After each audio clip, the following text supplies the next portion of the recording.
What's what there? This is the yolk sac, and that's the fetus. See how you have Is that head on the right? This is the head right Oh, here. that's the head. Okay.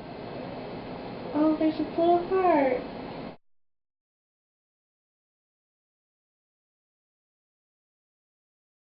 Okay, hold real still, darling. We're gonna.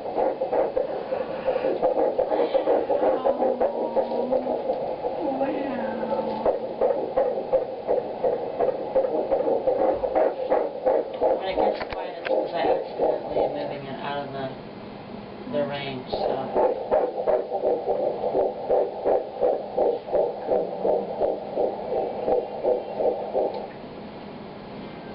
It's a lot faster. Oh yeah.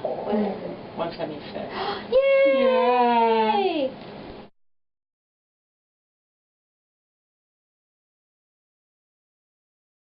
What do these colors mean? That's actually a weather map. It's raining in the uterus right now. Yeah. It's hot over in the lab. Yeah. No, I'm just playing with you. That's actually your blood flow. So blue being venous flow, red being arterial.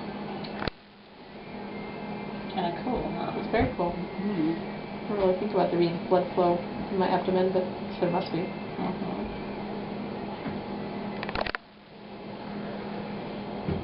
You still doing okay? Yeah. Does the baby have blood flow right now? Oh yeah. See, watch. Oh. That's cool. It's pumping it around. That's the little heart. He's huh? got both. Arterial Oh, and venous. wow. Oh. Pretty darn cool.